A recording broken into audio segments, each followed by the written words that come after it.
नमस्कार विद्यार्थी मित्र मैत्रिणींनो, केसागर पब्लिकेशनच्या केसागर करिअर अकॅडमी यूट्यूब चॅनलवरती तुमचं पुन्हा एकदा स्वागत आहे। राज्यसेवा पूर्व परीक्षा 2025 देणारे विद्यार्थी जे आता सध्या रिव्हिजन करत असतील, ओके, तर अशा विद्यार्थ्यांसाठी एक 100% काम करणारी स्ट्रॅटेजी म्हणा किंवा एक मार्गदर्शनाचे बोल म्हणा इथं मी तुमच्यासाठी घेऊन आलेले आहे। तर तुम्हाला माहित आहे की आपला जो सीसॅट आहे, सीसॅट क्वालिफाईंग आहे आणि आपला जो जीएस चा स्कोर राहतो, जसं की लास्ट एक्झाम मध्ये तुम्ही बघितले 117 प्लस तुम्हाला मार्क पडले असतील तर तुम्ही प्रीलियम क्वालिफाय झाले असाल। तर हा जो सगळा आपला जो यशाचा मार्ग आहे मेन्स देण्यापर्यंतचा, तर ही पूर्व परीक्षा पास होण्यासाठी जीएस पेपर मध्ये 120 प्लस स्कोर करणं खूप जास्त गरजेचं आहे, लक्षात घ्या। आता 120 प्लस का म्हणते मी, कारण जेव्हा तुमचा 120 प्लस स्कोर जातो तेव्हा तुम्ही जेव्हा प्रीलियमचा तुमचा रिझल्ट लागतो किंवा रिझल्ट लागायच्या आधी पण म्हणा, जेव्हा तुमची प्री एक्झाम होते, प्रेडिक्शन केलं जातं बऱ्याच ठिकाणी, तर प्रेडिक्शन मध्ये तुम्हाला जे कट ऑफ सांगितले जातात ना, त्या कट ऑफ पेक्षा पण एक 5 ते 10 मार्क तुम्हाला जास्त असतील तर त्याचा फायदा काय होतो माहितीये, तुम्ही मेन्सच्या अभ्यासाला 100% एक चांगल्या मेंटॅलिटीने लागू शकता। तिथं कोणतंही कन्फ्युजन नसेल, 100% तुम्हाला माहित असेल की माझा रिझल्ट येणार आहे। Okay, clear. तर आता या परीक्षेमध्ये 120 प्लस मार्क्स घ्यायचे कसे? ओके, आता तुम्ही म्हणाल की मॅडम आता कसं शक्य आहे, आता तर ऑगस्ट महिना पण ऑगस्ट महिन्याची 10-15 तारीख आली आहे किंवा खूप कमी दिवस राहिलेले आहेत। तर बघा, याच्यामध्ये पण आपण काही टिप्स आणि ट्रिक्स अशा आहेत की ज्या वापरू शकतो। आता लक्षात घ्या, कुठेही टिप्स आणि ट्रिक्स वापरण्यासाठी पूर्वी 1 वर्षभर तुमचा खूप चांगला डेडिकेशननी तुम्ही अभ्यास केलेला गरजेचा आहे। असं कुठलीही अकॅडमी, कुठलाही युट्यूब चॅनल नाहीये की जिथे तुम्हाला 15 दिवसामध्ये तुम्ही अभ्यास करून राज्यसेवा क्रॅक कराल किंवा लास्ट 60 दिवसामध्ये तुम्ही अभ्यास करून क्रॅक कराल। इम्पॉसिबल आहे, लक्षात घ्या।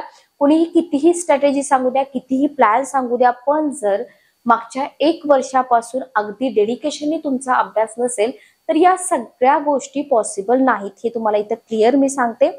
तर आता इथं तुम्हाला 120 प्लस मार्क्स घ्यायचे, पण हे अशाच विद्यार्थ्यांसाठी आहे ज्यांनी आधीपासून अभ्यास केलेला आहे, लक्षात घ्या। ठीक आहे, ओके। तर केसागर पब्लिकेशनच्या चॅनलवरती मी कविता देशमुख मॅडम कायमच तुम्हाला राज्यसेवा इतर एक्झामसाठी मार्गदर्शन करतच असते। तर आता इथं आपण डायरेक्ट मुद्द्यावरती जाऊया। म्हणजे विद्यार्थी चॅनलवरती नवीन आहे, चॅनलला सबस्क्राईब करा, बेल नोटिफिकेशन ऑन करा, म्हणजे लेक्चरच्या नोटिफिकेशन ज्या आहेत त्या तुमच्यापर्यंत पोहोचतील। ओके, तर पुस्तकांबद्दल आपण थोडंसं नंतर बघूया, आधी आपण वळूया आपल्या डिस्कशनकडे।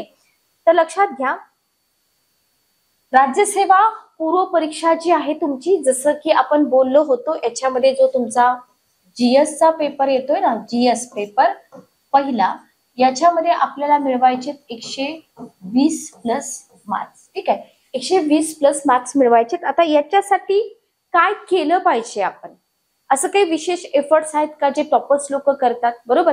तर त्याच्याबद्दलच आपण इथं बोलतोय ना आज। तर तुम्हाला काय करायचं हे मी व्यवस्थित समजावून सांगते। आता असे काही विद्यार्थी असतील की जे 3 किंवा 4 वर्षापासून प्रिलियम्स देत आहेत, 3 वर्ष असेल, 4 वर्ष असेल किंवा 2 वर्षापासून तुम्ही प्रिलियम्स देताय, पण तुमची प्रिलियम क्रॅक होत नाही। ओके, तुम्ही असं म्हणताय की मॅडम आम्ही अभ्यास पण करतोय पण आमची पूर्व परीक्षा पास होत नाही। काय रिझन असू शकतात, त्याचे रिझन काय असू शकतात? पहिलं रिझन तर असू शकतं की जो लोकसेवा आयोगानं तुम्हाला सिलेबस दिलेला आहे, जो 1 लाइनर सिलेबस आहे, बरोबर? तुम्ही प्रिलियमचा सिलेबस काढून बघा, लोकसेवा आयोगाचा सिलेबस कसा आहे, 1 लाइनर। तो 1 लाइनर सिलेबस जर तुम्ही डिकोड केला नसेल, तो डिकोड केलेला सिलेबस घटक उपघटक जर तुम्ही व्यवस्थित अभ्यासले नसतील, समजून घेतले नसतील की सिलेबस मध्ये कोणते भाग येतात, कोणते भाग येत नाहीत, कशावरती जास्त क्वेश्चन येतात, तर इथं तुम्ही पूर्व परीक्षा पास व्हायला अडचण येऊ शकते। म्हणजे सगळ्यात महत्वाचं काय आहे, जो लोकसेवा आयोगाने दिलेला अभ्यासक्रम आहे ना, तर तो अभ्यासक्रम तुम्ही समजून घेतला नसेल। ठीक आहे, अभ्यासक्रम तुम्ही समजून घेतला नसेल। फॉर एक्झाम्पल बघा, उदाहरणार्थ तुम्ही जर सिलेबस काढला, सिलेबस मध्ये तुम्हाला दिले भारताचा भूगोल जे काही असेल ते, ठीक आहे, भारतातील महत्वाचे पर्वत, नद्या जे काय असेल ते असेल, बरोबर? किंवा जिओमॉर्फॉलॉजीचा एखादा भाग दिला, भूरूपशास्त्र वगैरे। भूरूपशास्त्रामध्ये किती सारं कंटेंट येतं, बरोबर?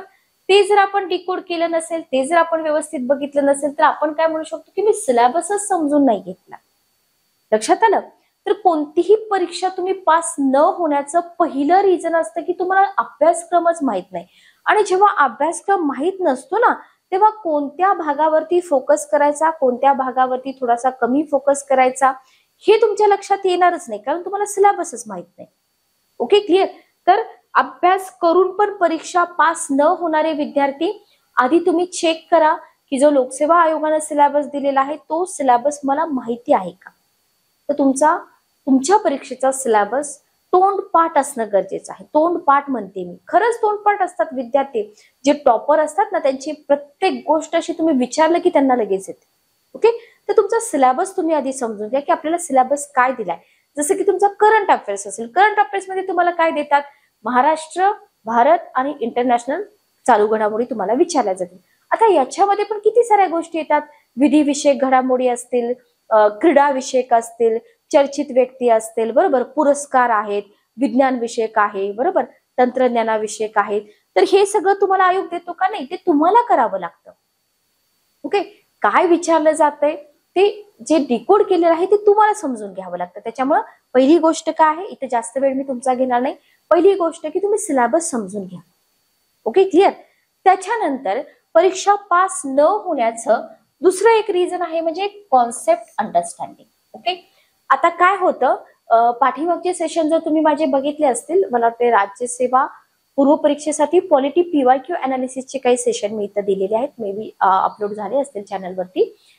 तर कॉन्सेप्ट अंडरस्टँडिंग जर तुमचं कमी असेल तर आताच्या राज्यसेवा परीक्षेमध्ये टिकणं खूप डिफिकल्ट आहे. कारण का, आत्ताचा जर लोकसेवा आयोगाचा दृष्टिकोन तुम्ही बघितला, लोकसेवा आयोगाचे पेपर्स तुम्ही बघितले, तर तुमच्या एक गोष्ट लक्षात येईल की आयोग कॉन्सेप्ट बेस्ड क्वेश्चन जास्त विचारतो, बरोबर, की तुम्हाला ती संकल्पना माहीतच असली पाहिजे. ओके, फॉर एक्झाम्पल तुम्हाला ना पॉलिटीला एक क्वेश्चन विचारला तर बघा, शून्य प्रहरावर. तर काय आहे हा शून्य प्रहर? तो पूर्वीपासून आपल्या राज्यघटनेमध्ये होता का नंतर लागू झाला? मग तो कधी लागू झाला, कधीपासून लागू झाला, मग तो कोणत्या काळामध्ये राबवला जातो, वगैरे वगैरे. ठीक आहे, तर कॉन्सेप्ट तिथे तुमची क्लिअर पाहिजे. कॉन्सेप्ट क्लिअर नसेल तर काय होतं, कॉन्सेप्ट क्लिअर नसेल तर तो क्वेश्चन तुम्ही कितीही वेळ वाचत राहिलात तरी त्या क्वेश्चनचा बरोबर आन्सर येण्याची शक्यता खूप कमी असते. पहिली गोष्ट तर त्याच्यामुळे तुम्ही निगेटिव्ह मार्किंग मध्ये जाऊ शकता. दुसरी गोष्ट, त्या क्वेश्चनला तुम्ही जास्त वेळ दिल्यामुळे पुढचे क्वेश्चन तुमचे तसेच राहू शकतात, बरोबर. पुढचे क्वेश्चन तसेच राहिल्यामुळे तुमच्या जे क्वेश्चनचा अटेम्प्ट आहे तो कमी होऊ शकतो आणि अटेम्प्ट कमी झाला की आपोआप तुमचा स्कोर कमी होतो. लक्षात आलं? म्हणून कॉन्सेप्ट अंडरस्टँडिंग किती जास्त गरजेचं आहे हे तुम्हाला इथं माहित असलं पाहिजे. विज्ञानामध्ये तर ही गोष्ट खूप जास्त महत्वाची आहे, लक्षात घ्या. विज्ञान असेल, तुमचं पॉलिटी असेल किंवा अर्थशास्त्र. आता अर्थशास्त्रामध्ये बघा, फॉर एक्झाम्पल तुम्हाला कोणत्या राष्ट्रीय उत्पन्न आपण घेऊया, राष्ट्रीय उत्पन्न टॉपिक आहे किंवा शाश्वत विकास आहे, बरोबर. तर शाश्वत विकास म्हणजे काय, याच्या संकल्पनेवरती तुम्हाला एक क्वेश्चन विचारला होता आयोगाने, बरोबर. म्हणजे तिथे तुम्हाला शाश्वत विकास ही संकल्पना माहित असली पाहिजे. तर पॉलिटी, अर्थशास्त्र, विज्ञान, बरोबर, भूगोल, भूगोलामध्ये जिओमॉर्फॉलॉजीचा भाग आणि त्यातल्या त्यात जास्त कॉन्सेप्ट तुम्हाला समजून घ्यावे लागतात भूगोलामध्ये, क्लायमेटोलॉजीमध्ये, बरोबर. जसं की बाबा एल निनो का आहे, ला निना का आहे, बरोबर, किंवा ITCRZ का आहे, असे जे क्वेश्चन्स असतात ना, किंवा जेट स्ट्रीम का आहे किंवा नैऋत्य मान्सून का आहे, अशा ज्या कॉन्सेप्ट असतात ना, तर हे कॉन्सेप्ट तुम्ही जितक्या जास्त अंडरस्टँड करून घ्याल तेवढे जास्त तुम्हाला तिथं क्वेश्चन सोडवताना टाइम कमी लागेल आणि टाइम कमी लागल्यामुळे तुमचा पेपर कव्हर होऊ शकेल पुढचा. लक्षात आलं? कारण पेपरमध्ये जर तुम्ही बघितलं तर कॉन्सेप्ट बेस्ड क्वेश्चनची संख्या वाढलेली आहे. तर हे दुसरं रिझन असू शकतं की तुम्ही बऱ्याच किंवा 2-3 वर्षापासून राज्यसेवेचा अभ्यास करताय पण तुम्हाला मार्क्स पडत नाही. Okay, clear? विद्यार्थ्यांची सवय काय असते, विद्यार्थी वाचतायत, विद्यार्थ्यांना फक्त अंडरलाईन करायची सवय असते. चला हे इयर आहे, हे हा एक महत्वाचा पॉईंट आहे, हा एक महत्वाचा पॉईंट आहे. तर ते fill in the blanks type तुम्हाला क्वेश्चन कंबाईनला वगैरे विचारले जाऊ शकतात. इव्हन कंबाईनला सुद्धा कॉन्सेप्ट बेस्ड क्वेश्चन विचारायला चालू केलंच आहे आयोगाने. पण राज्यसेवेला तसं नाहीये. 2 मार्काचा तुमचा क्वेश्चन आहे, 2 मार्कामध्ये 9 ते 10 फॅक्ट्स तुम्हाला विचारले जातात आणि आता सध्या तरी खूप जास्त कॉन्सेप्ट तुम्हाला विचारल्या जातात. त्याच्यामुळं कॉन्सेप्ट अंडरस्टँडिंग असणं इथं खूप जास्त गरजेचं आहे. त्याच्यानंतर आहे रिव्हिजन.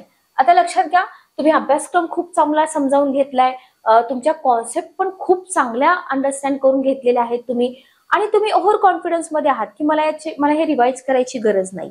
बरोबर, लक्षात आलं? तर हे चुकीचं आहे. मल्टिपल टाइम रिव्हिजन करणं खूप जास्त गरजेचं आहे. मल्टिपल टाइम रिव्हिजन जेव्हा तुम्ही कराल तेव्हा तुम्हाला क्वेश्चन सोडवण्यासाठी जो लागणारा वेळ आहे तो कमी लागेल. बरोबर, तिथे तुम्हाला रिकॉल करायला जास्त वेळ लागणार नाही. ओके, तर रिव्हिजन मल्टिपल टाइम तुम्ही रिव्हिजन करा. कधी कधी काय होतं माहिती का, एखादा सब्जेक्ट आहे, जसं की बाबा पॉलिटिक्स घेऊया आपण. पॉलिटिक्स सब्जेक्ट आहे, तुम्ही खूप कॉन्फिडंट आहात की मला सिलेबस सगळा माहिती आहे, मी सगळं अंडरस्टँडिंग करून घेतलेलं आहे, मला हे रिवाइज करायची काही गरज नाही. बरोबर, पण तुम्हाला फॉर एक्झाम्पल आता पॉलिटीसाठी बरीच पुस्तकं आहेत, जसं की आपल्या पब्लिकेशनचं पैकी एक नवीन पुस्तक आलेलं आहे, polity of Maharashtra with special reference to polity of India with special reference to Maharashtra. Okay, तर कधी कधी खूप कॉम्प्लिकेटेड क्वेश्चन विचारले जातात. बरोबर, म्हणजे कंटेंट तेच असतं पण ते खूप जास्त कॉम्प्लिकेटेड करून फिरवून विचारलं जातं. मग इथे तुम्हाला रिव्हिजन खूप जास्त गरजेचे, की अरे हे मी इथं रिवाइज केलं होतं, हे इथं लागू होऊ शकतं. ओके, तिथे तुम्हाला पटकन आठवतं. तर रिव्हिजनचा फायदा हा असतो जेव्हा तुम्ही एखादा भाग खूप चांगला समजावून घेतलाय. फॉर एक्झाम्पल, तुम्ही एखादा टॉपिक आहे, हे एक पेज आहे, हा एखादा टॉपिक आहे, त्या पेजवरती जेवढे काही संकल्पना असतील, फॅक्ट्स असतील, सगळं तुम्ही व्यवस्थित केलंय. बरोबर, पण हे जे तुम्ही व्यवस्थित केलंय हे तुम्ही एक्झामला जाईपर्यंत जास्त वेळा रिव्हिजनच नाही केली याची तुम्ही, तर काय होईल, हे सगळं तुम्हाला वाचल्यासारखं वाटेल पण तिथं अॅक्युरसी तुमची राहणार नाही, अॅक्युरेट आन्सर तुम्हाला आठवणार नाही. म्हणून रिव्हिजन करणं खूप जास्त गरजेचं आहे, आणि जो रिवाइज केलेला भाग आहे तो रिवाइज केलेला भाग परफेक्ट करणं खूप जास्त गरजेचं आहे. लक्षात आलं? क्लिअर? तर तिसरी गोष्ट आहे की तुमची जर रिव्हिजन कमी असेल तर इथं तुमची प्रिलियम पास होताना अडचण येऊ शकते. त्याच्यानंतर आहे टेस्ट सिरीज. ओके, आता लक्षात घ्या, प्रत्येक विद्यार्थी टेस्ट सिरीज जॉईन करू शकेल किंवा करेल असं मी इथं म्हणत नाही की प्रत्येकाने जॉईन केलीच पाहिजे, असं पण मी इथं म्हणत नाही. पण मी तुम्हाला टेस्ट सिरीजचं इम्पॉर्टन्स नक्की सांगेल. ज्यांना पॉसिबल नाही, बरेच विद्यार्थी असे आहेत की ज्यांना अफोर्ड होत नाही, टेस्ट सिरीजच्या फीज वगैरे खूप जास्त आहेत, अफाट आहेत फीज. बरोबर, ठीक आहे, तुम्हाला ते जरी नसेल तर तुमच्याकडे आयोगाचे पेपर्स आहेत ना, तुमच्याकडे आयोगाचे जेवढ्या काही परीक्षा होतात सगळ्या परीक्षांचे पेपर्स तुम्ही घ्या, ते पेपर्स तुम्ही प्रिंटआउट काढून आणा. बरोबर, आणि तुम्ही टाइम लावून सोडवा. त्याला तुम्ही टेस्ट, म्हणजे डिसिप्लिन इथं खूप जास्त गरजेचं आहे. बरोबर, तर हा एक तुम्हाला मी उपाय सांगितला. आता टेस्ट सिरीज न देण्यामुळे परीक्षा पास न व्हायला कशी अडचण येते ते मी तुम्हाला सांगते. ठीक आहे, ओके. जसं की तुम्ही सिलेबस कंप्लीट केलाय, बरोबर, कॉन्सेप्ट अंडरस्टँडिंग पण तुमचं खूप चांगलं आहे, तुम्ही खूप जास्त रिव्हिजन पण केली. ओके, हे सगळं केल्यानंतर तुमचा जो पेपर असणार आहे ना आयोगाचा, तो पेपर फेस करायच्या आधी तशा पद्धतीच्या वातावरणामध्ये तशा पद्धतीचा एखादा पेपर, एखादा डेमो जर तुम्ही दिला नसेल तर काय होतं, ऐन टायमाला परीक्षेमध्ये गोंधळ उडू शकतो. ठीक आहे, ओके, टाइम मॅनेजमेंटचा इश्यू येऊ शकतो, स्ट्रेस मॅनेजमेंटचा इश्यू येऊ शकतो. लक्षात आलं? या सगळ्या गोष्टी खूप जास्त महत्वाच्या आहेत. सगळ्यात जास्त महत्वाचं आहे टाइम मॅनेजमेंट आणि स्ट्रेस मॅनेजमेंट. आता काय होतं, स्ट्रेस मॅनेजमेंट म्हणजे काय, बघा, तुम्ही आहात फॉर एक्झाम्पल एखादा विद्यार्थी पहिल्यांदाच फॉर्म भरतोय 2025चा, पण जो खूप डेडिकेशन आहे, त्यानं वर्षभर अभ्यास केलाय, खूप चांगला अभ्यास केलाय, मल्टिपल टाइम रिव्हिजन पण केलेले आहेत, पण त्यानं टेस्ट सिरीज नाहीत दिल्या किंवा आयोगाचे पेपर टाइम लावून नाहीत सोडवले. बरोबर, किंवा आयोगाचा पेपर कसा असतो, त्याच्यावरती सीट नंबर कसा भरावा लागतो, कशा पद्धतीने सगळी माहिती भरावी लागते, हे त्यानं प्रॅक्टिसच नाही केलेली. ओके, आणि तो डायरेक्ट सेंटरवरती जातोय आणि ह्या सगळ्या गोष्टी तो फेस करायला लागतोय. तर अशा वेळी तणाव जो असतो ना तो खूप जास्त असतो, स्ट्रेस खूप जास्त असतो. काहीच माहिती नसतं आपल्याला की अरे अशा पद्धतीचा पेपर असतो, अशा पद्धतीमध्ये नंबर आपला फिल करावा लागतो. बरोबर, हे जर तुम्ही आधीपासून सतत सतत या गोष्टी फेस केलेल्या असतील तर तुम्हाला ते नवीन वाटत नाही, म्हणजे तसं वातावरण तुम्ही आधीपासून फेस केलंय.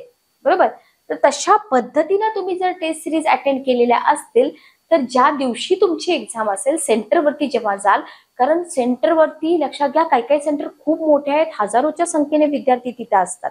लक्षात आलं? क्लिअर? मग तिथं जर तुम्हाला काहीच माहिती नसेल, एकतर तिथं कुणाशी बोलू दिलं जात नाही, त्याच्यामुळे या सगळ्या गोष्टी आधीपासूनच तुमच्या हाताकडून गेलेल्या असतील तर तुमचा स्ट्रेस कमी होतो. स्ट्रेस वाढला की काय होतं, पुढे पेपर सोडवण्यावरती परिणाम होतो. लक्षात आलं? छोट्या छोट्या गोष्टी आहेत पण खूप इम्पॉर्टंट आहेत, त्याच्यामुळं तुम्ही टेस्ट सिरीज द्या. ओके, जर तुम्हाला बाहेर टेस्ट सिरीज लावणं पॉसिबल नसेल तर लोकसेवा आयोगाचे पेपर जे आहेत ना, वेळ लावून एखाद्या रूम मध्ये परीक्षेसारखं बसून तुम्ही तसे व्यवस्थित पेपर सॉल्व्ह करा. लक्षात आलं? याचा खूप जास्त फायदा होईल तुम्हाला टेस्ट सिरीजचा. क्लिअर? आणि तुमची रिव्हिजन पण होऊन जाईल याच्यामध्ये. पुन्हा एकदा डायरेक्ट पेपर कसा सोडवायचा ती रिव्हिजन तुमची होऊन जाईल. लक्षात आलं? तर या 4 स्टेप मधली कोणतीही एक स्टेप तुम्ही स्किप जरी केलं ना तरी पूर्व परीक्षेला पास व्हायला प्रॉब्लेम येऊ शकतो.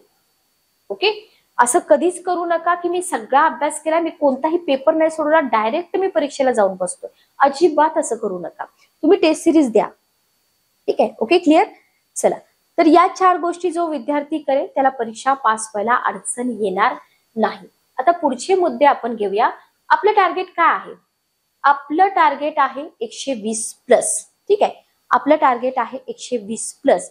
आता 120 प्लस मार्कांमध्ये तुम्ही जर बघितलं तर बऱ्याच ठिकाणी तुम्हाला ना वेटेज दिलं जातं. बरोबर, सांगितलं जातं की बाबा जॉग्राफी आहे, जॉग्राफीचे एवढे क्वेश्चन विचारले जातात, किंवा विज्ञान आहे. आपण बघूया विज्ञानाचं एक्झाम्पल आपण घेऊया की विज्ञान हा विषय आहे, विज्ञानाचे जवळजवळ 20 ते 25 क्वेश्चन विचारले जातात. ठीक आहे, किंवा भूगोल आहे, भूगोल प्लस पर्यावरण मिळून तुम्हाला 21च्या आसपास क्वेश्चन विचारले जातात. ठीक आहे, तर हे जे वेटेज आहे ना, वेटेज तुम्हाला दिलं जातं की या विषयाचे एवढे प्रश्न पडतात, या विषयाचे एवढे प्रश्न पडतात.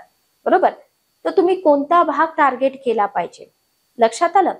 आता राज्यसेवा परीक्षेचा जर विचार घ्याल आणि टॉपर्स लोकांच्या स्ट्रॅटेजीचा जर तुम्ही विचार कराल तर टॉपर्स लोक असा कोणताही भाग नाही की जो स्किप करतात. प्रामाणिकपणे मी तुम्हाला सांगते, तुम्हाला जर हे पटत नसेल तर तुम्ही एखाद्या टॉपर्सला विचारून बघा की बाबा तू कोणता सब्जेक्ट स्किप केलाय का.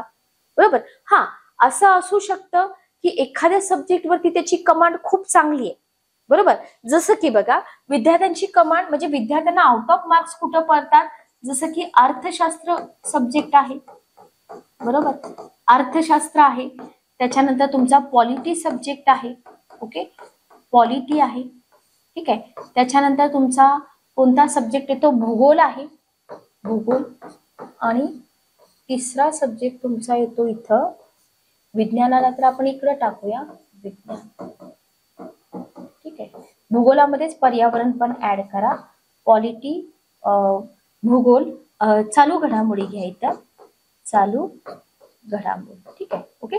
आपण फक्त जीएस पेपरचं बघतोय. ओके, आणि इथे इतिहास टाकूया आपण, इतिहास. लक्षात घ्या, तर अर्थशास्त्र, पॉलिटी, भूगोल आणि चालू घडामोडी याच्यामध्ये तुम्हाला आउट ऑफ मार्क घेण्याचा प्रयत्न करायचाच आहे. आता का? कारण विज्ञान आणि इतिहासाचे जे प्रश्न आहेत ना ते प्रश्न तुमच्या जे रॅन्डमली वापरले जाणारे बुक आहेत विद्यार्थ्यांचे. ठीक आहे, तर कॉमन बुक असतात, काही विद्यार्थी वापरतात, पण लक्षात घ्या मी तुम्हाला अजूनही सांगते, जे विद्यार्थी केसागर पब्लिकेशनचे युपीएससी लेवलची पुस्तकं वापरतात ना अशा विद्यार्थ्यांना कधीच अडचण येत नाही. लक्षात घ्या. उदाहरणार्थ बघा इथं तुम्हाला सांगितलंय मी की बाबा अर्थशास्त्र, पॉलिटी, भूगोल, पर्यावरण, चालू घडामोडी हे विषय असे आहेत की जिथे तुम्ही आउट ऑफ मार्क्स घेऊ शकता. बरोबर, पण विज्ञान आणि सायन्स आपण का बाजूला केलं?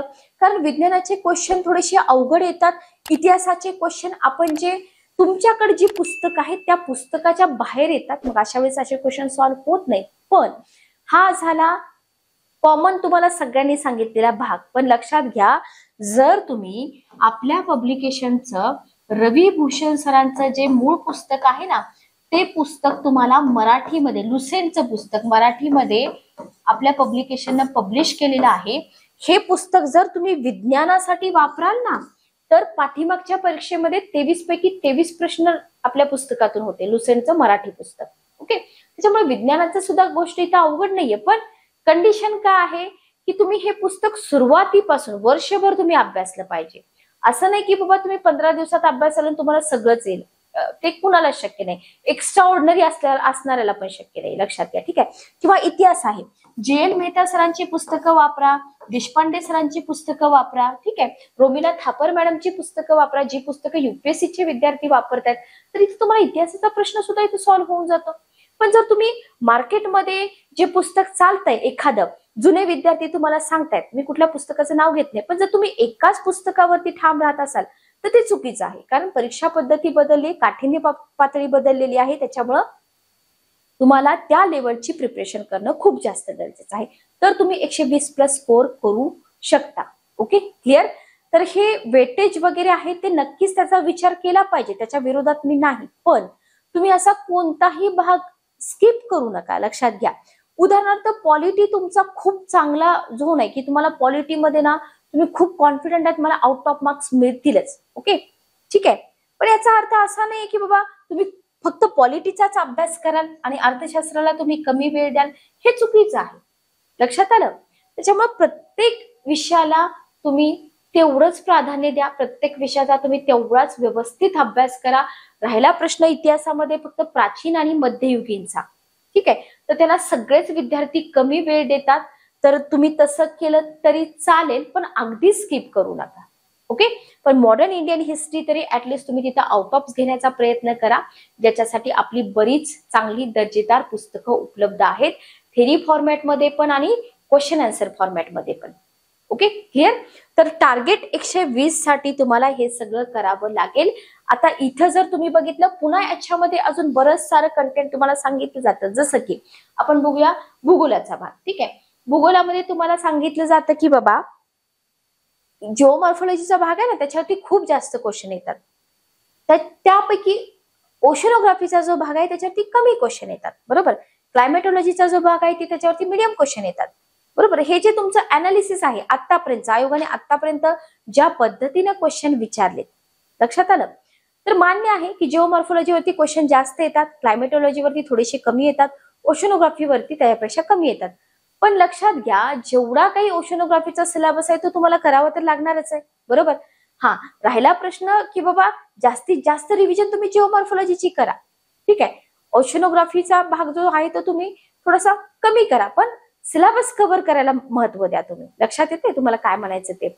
आणि राहिला प्रश्न क्लायमेटोलॉजीचा, तर त्याच्यामध्ये आतापर्यंत आयोगाने, तुम्ही युपीएससीचे क्वेश्चन पेपर सुद्धा फॉलो करा, नक्की फॉलो करा, की तिथं कॉन्सेप्ट बेस असे कोणते क्वेश्चन आयोगाने विचारले आहेत जे पुढे जाऊन आपल्याला महाराष्ट्र लोकसेवा आयोग विचारेल.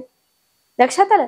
त्याच्यामुळे फॅक्ट बेस, कॉन्सेप्ट बेस हे जे वर्गीकरण आहे ना क्वेश्चनचं, तर हे वर्गीकरण तुम्ही करा, कारण पेपर सोडवताना तुम्हाला हेच करायचं आहे. नो इश्यू, म्हणजे जिथे तुम्हाला काहीच अडचण नाही, जे 100% तुम्ही अॅक्युरेट, तुम्हाला माहितीच आहे की याचं उत्तर हेच आहे, हा एक तुमचा राऊंड असेल. काही क्वेश्चन असतील फॅक्ट बेस असतील, काही क्वेश्चन कॉन्सेप्ट बेस असतील, बरोबर. तर हे तुम्हाला इथे जमलं पाहिजे. लक्षात येते. त्याच्यामुळं स्ट्रॅटेजी प्रत्येक जण तुम्हाला वेगवेगळी सांगेल, पण जसं जर तुम्ही इथं बघितलं तर माझ्या माहितीनुसार जिथपर्यंत मी स्वतः एक्झाम दिलेल्या आहेत, मी स्वतः एक्झाम क्रॅक केलेल्या आहेत, कोणताही विषय तुम्ही स्किप करू नका किंवा कोणताही विषय पूर्णपणे निग्लेक्ट करू नका की बाबा हा विषय मी बाजूला ठेवतोय आणि त्याचे मार्क्स मी या विषयात भरून काढतोय, असं बिलकुल करू नका. कारण त्या विषयाचे क्वेश्चन मॉडरेट टू डिफिकल्ट लेवलचे पडले तर तुम्ही काय करणार, त्या विषयाचेही मार्क गेले आणि जो विषय तुम्ही ऑप्शनला टाकलाय त्या विषयाचेही मार्क गेले.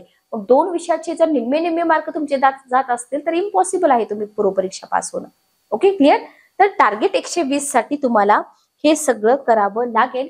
इथं कोणताही भाग जो आहे ना तो भाग तुमचा स्किप करून चालणार नाही, ठीक आहे. त्याच्यानंतर सगळ्यात शेवटची आपली स्टेप येते, जीएस स्कोर 120 करण्यासाठी syllabus plus PYQ, paper analysis. PYQ म्हणजे पेपर अनालिसिस. सिलेबस कशा पद्धतीने बघायचा ते मी तुम्हाला सांगितलेलं आहे.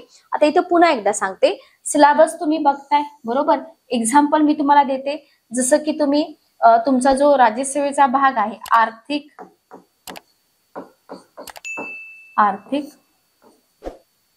आणि सामाजिक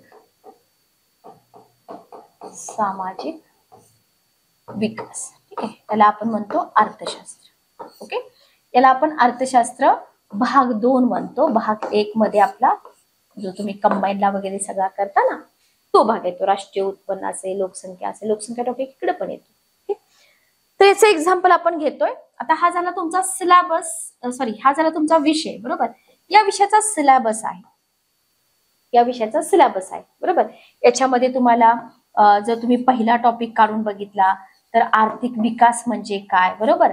ओके, सामाजिक विकास म्हणजे काय, या संकल्पना तुम्हाला दिलेल्या आहेत. मग आर्थिक विकासाचा काय परिणाम होतो अर्थव्यवस्थेवरती, सामाजिक विकासाचा काय परिणाम होतो, याच्यामधला डिफरन्स असेल, जे काय असेल ते असेल, हे सगळं तुमच्या सिलेबस मधले उपघटक आहेत, बरोबर. लक्षात आलं. आणि मग हा सिलेबस घेऊन तुम्हाला PYQ घ्यायचे, तुम्हाला घ्यायचा आहे पेपर. तुम्ही पेपर घेताय, बरोबर. त्याच्यामध्ये तुम्ही हा सेक्शन काढा अर्थशास्त्राचा, हा सेक्शन तुम्ही काढताय. PYQ मध्ये हा जो पहिला टॉपिक आहे ना, या पहिल्या टॉपिक मधून कोणते क्वेश्चन विचारले प्रिव्हियस इयरला, ते क्वेश्चन तुम्ही बघा कशा पद्धतीने विचारले, बरोबर. कशा पद्धतीने संकल्पना विचारले, डेफिनेशन त्यांनी विचारलेत, कधीपर्यंत आयोग आकडेवारी वगैरे विचारत होतं, कधीपासून आयोग संकल्पना विचारायला चालू केलं, कधीपासून आयोगाने डेफिनेशन विचारायला चालू केलं, कधीपासून आयोगांनी अर्थशास्त्रावरचे लेखक म्हणजे जे अर्थतज्ञ होते आणि त्यांची पुस्तकं विचारायला चालू केली, हे तुम्ही थोडस इथं नोटीस करा. लक्षात आलं. तर प्रत्येक विषयाचा सिलेबस, त्याच्यामधले घटक, त्याच्यामधले उपघटक, त्या उपघटकावरती प्रिव्हियस इयरला कशा पद्धतीने क्वेश्चन विचारलाय, तो तुम्ही तिथे व्यवस्थित अनालिसिस करा. लक्षात आलं. आणि इथं अडचण येण्यासारखी काहीच गोष्ट नाही, कारण जवळजवळ सगळीकडे तुम्हाला सिलेबस डिकोड करणं, त्याच्यामधले घटक, उपघटक, आपल्या चॅनलवरती पण बरेच जे सब्जेक्ट आहेत इथं मी तुम्हाला सिलेबस डिकोड करून दिलेला आहे, तुम्ही बघू शकता. तर हे सगळं तुम्ही केलं पाहिजे, ठीक आहे. त्याच्यानंतर तुमचा शाश्वत विकास टॉपिक येतो. शाश्वत विकासामध्ये तुम्हाला पुन्हा MDG SDG गोल आहेत, रिओ परिषद आहेत. तर हे प्रत्येक पॉइंट तुम्ही काढा आणि प्रत्येकावरती PYQ कसे विचारले ते तुम्ही बघा. तर तुम्ही म्हणाल मॅडम हे सगळं काम खूप मोठं आहे, तरच मग राज्यसेवा परीक्षा पास होते ना, अदरवाईज पास होत नाही. तुम्हाला सिलेबसच माहित नाही तर तुम्ही राज्यसेवा पास होणार कसं. ओके. आणि त्या सिलेबसवरती प्रिव्हियस इयरला आयोगाने कशा पद्धतीने क्वेश्चन विचारले ते जर तुम्हाला नाही समजलं तर इथं आपण काहीच करू शकत नाही. Okay, clear. तर अशा पद्धतीने तुम्ही GS मध्ये 120 स्कोर करू शकता. आता हे झालं सगळं कॉमन इन्फॉर्मेशन जी मी तुम्हाला सांगितली, बरोबर. सगळ्यात मोठा प्रश्न काय राहतो माहिती का, सगळ्यात मोठा प्रश्न राहतो की मॅडम अशी कोणती पुस्तकं आहेत की ज्याच्यामधून आम्हाला खूप सारे क्वेश्चन आमच्या पेपर मधील कव्हर होतील. म्हणजे 2025 चा पेपर होतोय, ठीक आहे, माहित नाही या पेपरमध्ये नवीन काय विचारलं जाईल, जुनं काय कंटेंट असेल, कोणते क्वेश्चन रिपीट होतील, कोणते क्वेश्चन रिपीट होणार नाहीत, जे काय असेल ते असेल. अशी कोणती पुस्तकं आहेत का की ज्या पुस्तकातून आम्ही आउट ऑफ मार्क्स घेऊ शकतो. Okay, clear. तर लक्षात घ्या, आपल्या पब्लिकेशनची अतिशय दर्जेदार अशी पुस्तकं आहेत जी तुम्ही आत्ता जरी वापरायला चालू केलात ना तरी सुद्धा तुम्ही राज्यसेवेमध्ये खूप चांगला स्कोर करू शकता. आणि त्याच्यासाठी तुम्हाला काय करायचं आहे, त्याच्यासाठी तुम्हाला जायचं आहे आपल्या केसागर पब्लिकेशनच्या वेबसाईट वरती. इथे जेव्हा तुम्ही जाल तेव्हा तुम्ही MPSC सेक्शन मध्ये जावा. MPSC सेक्शन मध्ये गेल्यानंतर आता सध्या तुम्हाला थेरीची पुस्तकं वाचायला सजेस्ट करणं हे तर चुकीचं राहील. मी तुम्हाला सजेस्ट करणार पण नाही की आता तुम्ही थेरी वाचत बसा नवीन पुस्तकातून. तर तुम्ही काय करू शकता माहिती का, सध्या तुम्ही एकतर जनरल सायन्स साठी तुम्ही अजून तुमच्याकडे वेळ आहे. जनरल सायन्स साठी तुम्ही काय करा, सामान्य विज्ञान आणि मॉडेल प्रॅक्टिस सेट हे जी 2 पुस्तकं आहेत त्यापैकी K Sagar objective general science model practice set, ज्याला आपण लुसेंट जनरल सायन्स म्हणतो, ज्याच्या बाहेर एकही क्वेश्चन राहत नाही, लक्षात घ्या. तर इथं तुम्हाला खूप सारे क्वेश्चन तुमची गट ब गट क राज्यसेवा आपल्या पुस्तकातून बरेच क्वेश्चन कव्हर झालेले आहेत. तर हे पुस्तक तुम्ही नक्की वापरू शकता. डेफिनेटली तुमचा सायन्सचा स्कोर इथं वाढून जाईल. आणि अजून तुम्ही काय वापरू शकता, आता वेळ तर आपल्याकडं कमी आहे तर याच्यामध्ये तुम्ही ना अजून एक पुस्तक वापरा जे की कॉम्प्रेहेन्सिव्ह मध्ये तुम्ही जा, तिथं तुम्हाला मिळून जाईल. इथं तुम्ही ना आपलं जे प्रश्नपत्रिका संग्रहाचं पुस्तक आहे, घटकनिहाय विश्लेषणात्मक स्पष्टीकरणात्मक प्रश्नपत्रिका संग्रह, तर 13 पासून आतापर्यंत झालेल्या जेवढ्या परीक्षा आहेत ना त्या परीक्षांचे पेपर तुम्हाला याच्यामध्ये दिलेत. आणि पाठीमागचे सेशन तुम्ही बघितले असतील, त्याच्यामध्ये तुम्हाला 4च्या 4 ऑप्शन एक्सप्लेन करून दिलेले आहेत. क्वेश्चन कोणत्या पुस्तकामधून आला तेही दिलेलं आहे, पेज नंबर सुद्धा दिलेला आहे. ओके, तर हे पुस्तक आणि शेवटच्या दिवसामध्ये रिव्हिजनसाठी तुम्ही जो आपला ठोकळा आहे 29वी आवृत्ती, याच्यामधून तुम्ही तयारी करू शकता. Okay, clear. याच्या पलीकडे काहीही करायची गरज नाहीये राज्यसेवेला. आता पेपरच्या वेळेसचं स्ट्रेस मॅनेजमेंट, टाइम मॅनेजमेंट असेल किंवा क्वेश्चन किती राऊंड मध्ये सोडवायचे वगैरे, त्याच्यावरती आपण एक सेपरेट सेशन घेऊया. पण हा 120+ स्कोर करण्यासाठीचा जो गायडन्स होता तो तुम्हाला कसा वाटला नक्की मला सांगा. पुस्तकं खूप जास्त महत्वाची आहेत, लक्षात घ्या. कितीही आपण इथं स्ट्रॅटेजी सांगितली किंवा कितीही तुम्हाला वेटेज सांगितले की बाबा या सब्जेक्टला एवढं वेटेज द्या, या सब्जेक्टला एवढं वेटेज द्या, पण ओव्हरऑल जर तुम्ही सगळा विचार केला तर जे काही पुस्तकामध्ये जे काही पेपरमध्ये विचारलं जातंय ते कुठून विचारलं जातंय. ओके, अशी कोणती पुस्तकं आहेत की ज्या पुस्तकांमधून नवीन व्हॅल्यू ऍडिशनल इन्फॉर्मेशन मला मिळेल, किंवा जे काही आयोगाची बदलती परीक्षा पद्धती आहे, बदलती काठिण्य पातळी आहे, अशा काठिण्य पातळीनुसार जर मला प्रिपेअर व्हायचं असेल तर मला पारंपरिक जे चालत आलेले आहेत पूर्वीपासून ती पुस्तकं वापरून माझं इथं पूर्वपरीक्षेचं क्लिअर करायचं जे स्वप्न आहे ते पूर्ण होईल का मला काही चेंजेस करावे लागतील, बरोबर. तर ह्याचा तुम्ही नक्की विचार करा. ओके, कारण सगळीकडे तुम्हाला स्ट्रॅटेजी गायडन्स सगळंच मिळणार आहे, पण जिथून कुठून प्रश्न विचारले जात आहेत ना, तर ती पुस्तकं तुम्हाला डायरेक्ट सांगणारे खूप कमी लोक मिळतील. ओके, त्याच्यामुळं सगळ्यात मेन काम कोणतं आहे की तुमच्याकडे असणारी पुस्तकांची बुकलिस्ट, ती पुस्तकं प्रॉपर तुम्ही अभ्यासणं आणि तुमच्या परीक्षेला सामोरं जाणं. ठीक आहे, तर अशाच पद्धतीचे छान छान व्हिडिओज तुम्हाला मिळत राहतील. चॅनलवरती जर तुम्ही नवीन असाल तर चॅनलला सबस्क्राईब करा, बेल नोटिफिकेशन ऑन करा. जे विद्यार्थी 25 ची परीक्षा देत आहेत, ज्यांना स्पेशली जर गायडन्स घ्यायचा असेल तर तुम्ही माझ्या व्हॉट्सअप नंबरवरती मला कॉन्टॅक्ट करू शकता. भेटूया नेक्स्ट सेशन मध्ये. Good day, take care.